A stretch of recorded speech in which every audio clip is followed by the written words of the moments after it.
বন্ধুরা, পরশুরাম ধারাবাহিকের আজকের পর্বে দেখানো হয়েছে কর্ণ চ্যাটার্জি তার এনজিওর অ্যাটেন্ডেন্ট রেজিস্টার্ড খাতা দেখে, আর সেখানেই তিনি তটিনীর নাম দেখতে পান। এটা দেখার পরে কর্ণ চ্যাটার্জির মাথায় হাত পড়ে যায়। তারই এনজিও, আর তার এনজিওতে তটিনী গাঙ্গুলি এতকাল চাকরি করেছে, অথচ কর্ণ চ্যাটার্জি সে বিষয়ে কিছুই জানতেন না। কর্ণ চ্যাটার্জির মাথায় হাত পড়ে যায়। কর্ণ চ্যাটার্জি মনে মনে ভাবে, তার মানে তটিনী আমাকে এই কথাটাই বারবার মনে করিয়ে দিতে চেষ্টা করত। বারবার বলতো আপনি আমাকে চেনেন না। সেই সাথে তটিনী এও বলতো আমি যখন তাকে চিনতে পারবো আমার পায়ের তলা থেকে মাটি সরে যাবে। তবে তটিনী আমার ব্যাপারে কি কি জানে, তটিনী আমার সম্পর্কে ঠিক কতটা জানে সেটা আমাকে জানতেই হবে। এই বলে কর্ণ চ্যাটার্জি মাঝরাতে তটিনীকে কল করে। তটিনী তার বাচ্চাদের নিয়ে স্বামীকে নিয়ে ঘুমিয়েছিল। কর্ণ চ্যাটার্জির ফোন পেয়ে তটিনীর ঘুম ভেঙে যায়। তটিনী কল রিসিভ করার আগেই কল কেটে যায়। কর্ণ চ্যাটার্জি মনে মনে বলে, না না, এখন কল দেওয়াটা বোকামি হবে, আমি বোকামি করতে চাই না। কর্ণ চ্যাটার্জি তটিনীকে আর কল দেয় না। শিবপ্রসাদ তটিনীকে বলে, কি হয়েছে, কে কল করেছিল? তটিনী বলে, কর্ণ চ্যাটার্জি কল করেছিল, কলটা কেটে গেল, আমি কি কল ব্যাক করব? শিবপ্রসাদ বলে, না, কল ব্যাক করার প্রয়োজন নেই। তটিনী বলে, কেন বলো তো?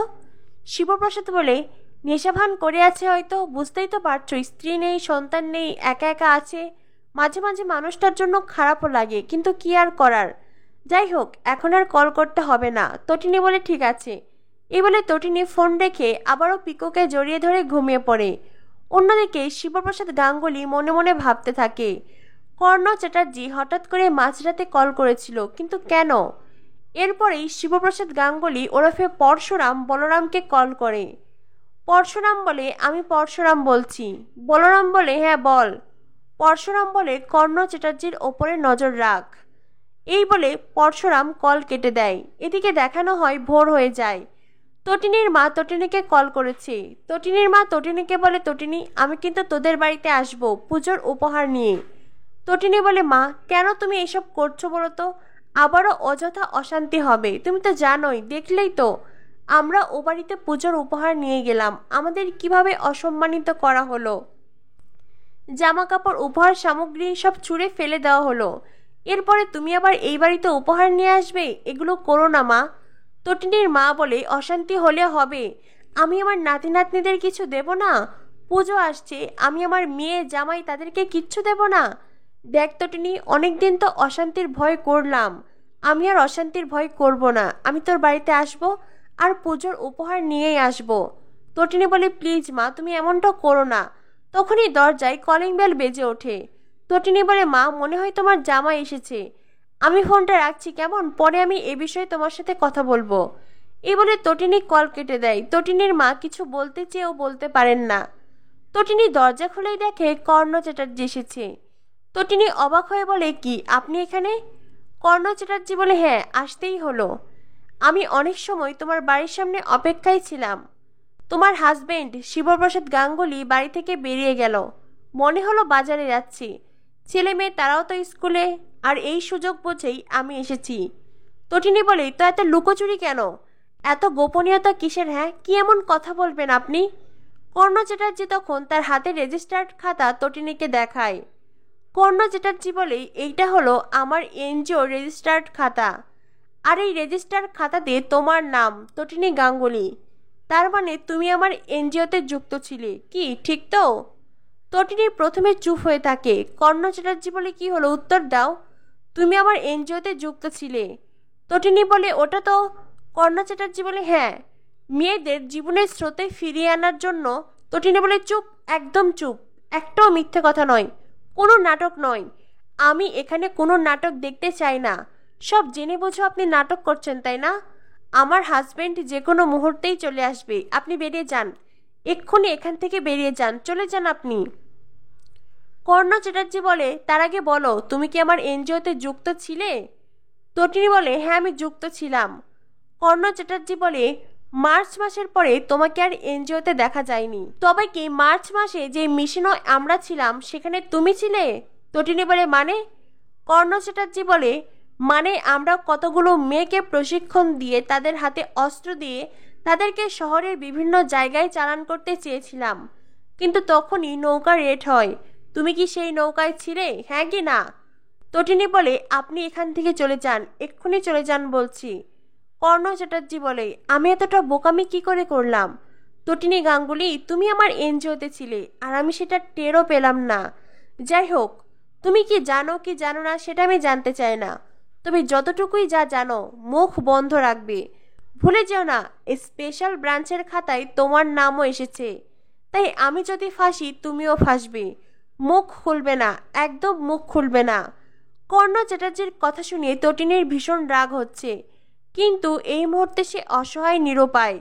সে না চাইতেও মেয়েদের কল্যাণের কথা ভেবে এনজিওতে জয়েন করেছিল, আর তারপরেই সে যেটা দেখেছে তারপরেই সেখানে আর থাকতে পারেনি। কর্ণ চ্যাটার্জি আজ তটিনীকে শাসাতে এসেছে, হয়তোবা কালও আসবে। এভাবে কতদিন? তটিনী এই লড়াই ঠিক কতদিন চালিয়ে যেতে পারবে? কতদিন শিবপ্রসাদের থেকে লুকিয়ে যেতে পারবে? কর্ণ চ্যাটার্জি যখন তটিনীকে ধমকাচ্ছিল, তাকে শাসাচ্ছিল, তখনই ঘরে আসে শিবপ্রসাদ গাঙ্গুলি। কর্ণ চ্যাটার্জিকে দেখে বলি, এ কি, আপনি এখানে? আপনি হঠাৎ এখানে কেন? কর্ণ চ্যাটার্জি বলে, তটিনীর সাথে দেখা করতে এসেছিলাম। আমার ছেলে কবির, ওর কেস কোর্টে উঠবে, উচ্চ আদালতে উঠবে। আমি আমার ছেলেকে ঠিক ছাড়িয়ে আনবো, তাই তটিনীর কাছে সাহায্য নিতে এসেছিলাম। শিবপ্রসাদ বলে, ও আচ্ছা। কর্ণ চ্যাটার্জি ওখান থেকে চলে যায়, আর যাওয়ার আগে তটিনীকে বলে, তটিনী, কথাটা মনে রেখো। কর্ণ চ্যাটার্জি চলে গেলেই শিবপ্রসাদ তটিনীর সামনে দাঁড়ায়। তটিনী আজ আর শিবপ্রসাদের চোখে চোখ রাখতে পারছে না। শিবপ্রসাদ তটিনীকে বলে, কি হয়েছে, উনি এখানে কেন এসেছিলেন? তটিনী তখন শিবপ্রসাদকে মিথ্যে করে বলে, ওই তো কর্ণ চ্যাটার্জি বলছিলেন কেসের ব্যাপারে আর কি, আমি যদি কোনো ফেভার করতে পারি সেই জন্য। আচ্ছা, তুমি বাজার থেকে কি এনেছো? বাজারের প্রসঙ্গ তুলে তটিনী কর্ণ চ্যাটার্জির কথাটা এড়িয়ে যায়। শিবপ্রসাদ বলে, সে বাজার থেকে ভেটকি ফিশ এনেছে। লাট্টু তো ভেটকি ছাড়া অন্য কোনো খাবারই খায় না। শিবপ্রসাদ গাঙ্গুলি তটিনীকে বলে, তুমি ভেটকি ফ্রাই করো আর ডাল সবজি করে নাও, আমি মাটনটা রান্না করে নেব। তটিনী বলে, ঠিক আছে। এরপরেই তটিনী বাজারে ব্যাগ নিয়ে রান্নাঘরে যায়। কিন্তু শিবপ্রসাদের অফিসারের চোখ, তার চোখকে ফাঁকি দেওয়া এতটা সহজ নয়। শিবপ্রসাদ তখন বলরামকে কল করে। শিবপ্রসাদ ওরফে পরশুরাম বলরামকে বলে, ওই এনজিও আজই রেড করবি, আজ রাতেই রেড হবে। এনজিওতে যতগুলো মেয়ে আছে, যারা যারা যুক্ত আছে, সবাইকে তুলে আনবি, আমার সবাইকে চাই।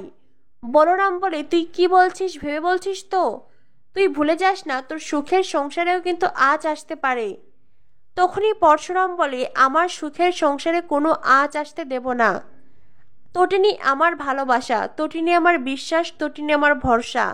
তাই তটিনীকে আড়াল করেই আমি আমার প্রফেশনাল লাইফ চালাবো। আমি আমার কর্মক্ষেত্রের কালো ছায়া তটিনীর ওপরে আসতে দেব না।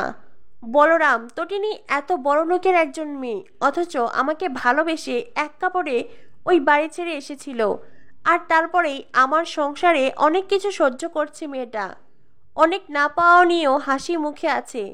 আমার সন্তানদের আগলে রেখেছে, আমাকে আগলে রেখেছে, আমাদের প্রত্যেককে ভালোবাসায় মুড়িয়ে রেখেছে। সেই মেয়েটিকে আমি কি করে কষ্ট পেতে দেব বল? তটিনী কিচ্ছু জানবে না, আমি গোপনেই কাজটা করব। তবে হ্যাঁ, এনজিওর প্রত্যেকটা মেয়েকে আমার চাই। এইবার ওদের সাথে বুঝে নেবে পরশুরাম। এদিকে দেখানো হয় তটিনীর মা তটিনীর বাড়িতে এসেছে পুজোর উপহার সামগ্রী নিয়ে। তটিনী বলে, মা, আমি তো তোমায় বারণ করেছিলাম, তবু তুমি এগুলো আনলে। তটিনীর মা বলে, তাতে কি হয়েছে মা, আমি আমার নাতি নাতনিদের কিচ্ছু দেব না তা কি করে হয়? উপহারগুলো নিতে তটিনীর মন কিছুতেই সায় দিচ্ছে না, কিন্তু লাট্টু পিকো খুব খুশি। তাদের ভালো দিয়া তাদের জন্য পুজোর জামা কাপড় এনেছে। সব উপহার ভীষণ দামি। এত দামি উপহার এর আগে কখনোই লাট্টু পিকো পায়নি। তটিনী বলে, মা, ওদের অভ্যেস তুমি খারাপ করছো। এরপরে ওরা যখন এই দামি দামি উপহার চাইবে, আমরা কোথা থেকে দেব বলো তো? লাট্টু বলে, মাম্মি, আমরা দামি উপহার চাইবো না।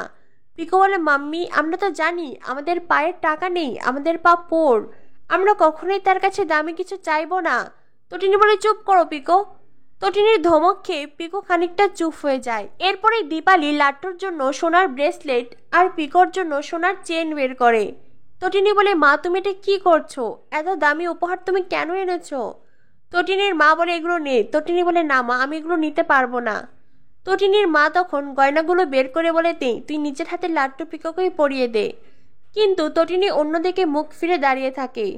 তটিনীর মা জোর করে তটিনীর হাতে দিতে গেলেই তখনই সেখানে আসে সত্যজিৎ মুখার্জি। সত্যজিৎ মুখার্জি এসে দীপালির হাত চেপে ধরে। আগামী পর্বে দেখানো হবে শিবপ্রসাদ গাঙ্গুলি সত্যজিৎ মুখার্জিকে বলে, এই সারা পৃথিবী আপনার হতে পারে, কিন্তু এই 600 স্কয়ার ফিটের ফ্ল্যাট আমার, তাই চাইলে আমি আপনাকে এখান থেকে বার করে দিতে পারি, সেই অধিকার ক্ষমতা আমার আছে। অন্যদিকে আরাধ্যা তটিনীকে বলে, তটিনীদি, সংসারে দিব্যি করে বলছি, আমি তোর সংসার ভাসিয়ে দিয়ে যাব, তোর সংসারের সুখ শান্তি ভাসিয়ে দিয়ে যাব, আমি তোকে কিছুতেই ভালো থাকতে দেব না।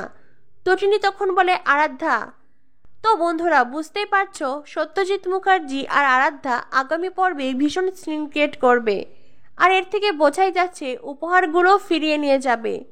দীপালি চাইলেও তার নাতি নাতনিদের পুজোর উপহার দিতে পারবে না। অন্যদিকে কর্ণ চ্যাটার্জির পাপের কারখানা এনজিও রেড করবে পরশুরাম, সবগুলো মেয়েকে তুলে আনবে। এই কেসের তদন্তে পরশুরাম কি জানতে পারবে তটিনী নির্দোষ? তটিনী ইচ্ছাকৃত সেই এনজিওর সাথে যুক্ত ছিল না, বরং কর্ণ চ্যাটার্জির এনজিওকে ভালো মনে করেই তটিনী সেখানে গিয়েছিল, আর তারপরেই ফেসে গেছে। তো বন্ধুরা, কি হতে চলেছে পরশুরাম ধারাবাহিকে? পরশুরাম ধারাবাহিকের সকল আপডেট পেতে আমাদের সাথেই থেকো। ধন্যবাদ সবাইকে।